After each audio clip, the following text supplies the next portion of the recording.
Hello aspirants, तो welcome to aspirants academy. Every mind deserves to learn. तो हमने polity की सीरीज़ शुरू की है और पिछले लेक्चर में हमने देखा था प्रियम्बल का पार्ट 1 जो भी बेसिक क्वेश्चंस होते हैं वो, और इस लेक्चर में हम पूरा प्रियम्बल देखेंगे, पूरे प्रियम्बल के बारे में देखेंगे और नेक्स्ट लेक्चर में हम उसकी शॉर्ट ट्रिक देखेंगे। तो बेसिकली प्रियम्बल के 3 पार्ट होने वाले हैं, तो चलिए शुरू करते हैं।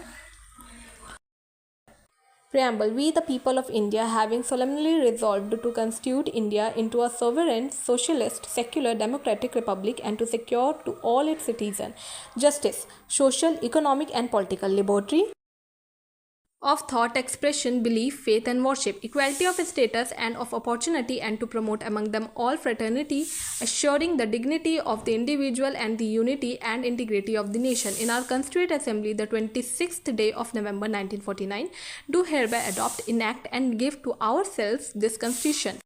तो पहले तो हमें इस पूरे प्रियम्बल को 4 पार्ट में 4 डायमेंशन में इसे ब्रेक कर लेना है। पहला dimension, we the people of India, यानी हम इंडिया के नागरिक, ये हमारी जिम्मेदारी है कि इसमें जो भी ऑब्जेक्टिव लिखी है वो पूरी हो, ठीक है। दूसरा dimension, sovereign, socialist, secular, democratic and Republic. इसका मतलब ये है, देखिए सोवरेन का मतलब होता है वैसी कंट्री जहाँ पर किसी और कंट्री का रूल ना हो, वो कंट्री खुद, मतलब जो कंट्री है वो कंट्री खुद अपना रूल कर रही हो उस कंट्री में, ठीक है, दूसरी कंट्री का रूल ना हो। सोशलिस्ट का मतलब होता है कि जो गवर्नमेंट है वो वेलफेयर करे और जो सोशल, इकोनॉमिक और पॉलिटिकल इक्वालिटी है वो लाए वेलफेयर करके। सेक्युलर का मतलब होता है कि जितने भी रिलीजियस है उन सबको रिस्पेक्ट देना। ऐसा नहीं है कि आप एक ही रिलीजियस को रिस्पेक्ट दें, नहीं, आपको सबको, सारे रिलीजियस को रिस्पेक्ट देना है।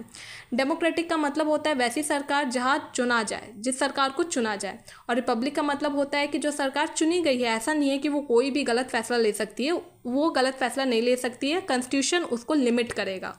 उसके बाद हम आते हैं तीसरे डायमेंशन पे, जस्टिस, लिबर्टी, इक्वालिटी, फ्रेटर्निटी। सबसे पहले तो मैं आपको बता दूं कि जो 3 वर्ड जोड़े गए थे वो थे socialist, secular and integrity. 42nd amendment act 1976 के द्वारा इसे ऐड किया गया था। अब अगर हम बात करें हमारे थर्ड डायमेंशन की, justice, liberty, equality, fraternity. Justice का मतलब है कि हमें न्याय मिलना चाहिए सोशल, इकोनॉमिकल और पॉलिटिकल स्टेजेस पे, ठीक है। लिबर्टी का मतलब है कि हमें छूट होनी चाहिए, जो हम सोच रहे हैं, एक्सप्रेस कर रहे हैं, ठीक है, थॉट का एक्सप्रेशन का, बिलीव जो है, फेथ है, वर्शिप करें, तो उन सब की हमें लिबर्टी होनी चाहिए, छूट होनी चाहिए। इक्वालिटी का मतलब है कि हमें हर, मतलब जेंडर में भी इक्वालिटी, ठीक है, जो अपॉर्चुनिटी इंप्लॉयमेंट में मिलती है उसके लिए भी इक्वालिटी, कास्ट में भी इक्वालिटी, मतलब हर चीज़ में हमें इक्वालिटी होनी चाहिए, ठीक है। ऐसा नहीं है कि कोई नीचे कोई ऊपर, नहीं, सबको इक्वल ट्रीट करना चाहिए। फ्रेटर्निटी की बात करें तो फ्रेटर्निटी का मतलब होता है बंधुत्व, भाईचारा, ठीक है, ब्रदरहुड। तो इसका मतलब है कि हमारे नेशन में जितने भी पीपल हैं उनके बीच में भाईचारा होना चाहिए, ठीक है, ब्रदरहुड होना चाहिए इन आवर कंस्टिट्यूएंट असेंबली। अब देखिए, अब हम आ गए 4th डायमेंशन पे, जो कि है date, 26th day of November 1949। ये डे हमेशा याद रखिएगा क्योंकि इसी डेट को हमारा जो कॉन्स्टिट्यूशन था वो बन के तैयार हुआ था और इस पर सारे लोग ने साइन किया था।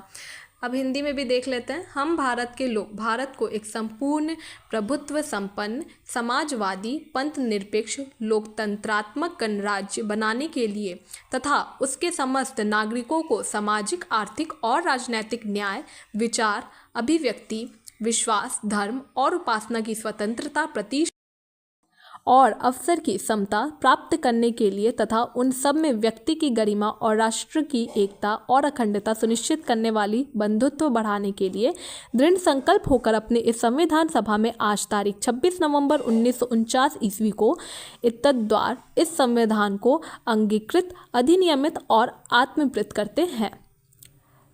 आज का लेक्चर यहीं तक था और ये हमारा लास्ट लेक्चर था प्रियम्बल का। इसके बाद जो हम लाएंगे वो रहेगा इसका ट्रिक, कि आपको इसके जो कीवर्ड्स है उसे आपको कैसे याद रखना है जो एग्ज़ाम में आते हैं, और बाकी जितने डायमेंशन हमने पढ़े उसे भी हम ट्रिक से याद करेंगे। तो नेक्स्ट लेक्चर का वेट कीजिए। तब तक thank you so much for watching. Like, share and subscribe. अगर आपको पसंद आया हो, और प्रियम्बल का पार्ट 1 भी हमने पहले ही रख दिया है तो आप उसे देख सकते हैं। और नेक्स्ट लेक्चर जो होगा इस ट्रिक के बाद नेक्स्ट लेक्चर जो होगा वो पार्ट 1 होगा हमारे कॉन्स्टिट्यूशन का, आर्टिकल्स का। तो जितने भी आर्टिकल्स हैं, पार्ट्स है, शेड्यूल्स है, वो सब हम कवर करेंगे इसमें, शॉर्ट ट्रिक्स के द्वारा कवर करेंगे। इसका भी शॉर्ट ट्रिक हम नेक्स्ट शॉर्ट्स में लाएंगे। तो आप बने रहिए, सब्सक्राइब कर लीजिए, और कोई भी ट्रिक अगर आपको चाहिए किसी भी टॉपिक का तो कमेंट बॉक्स में लिख दीजिए। थैंक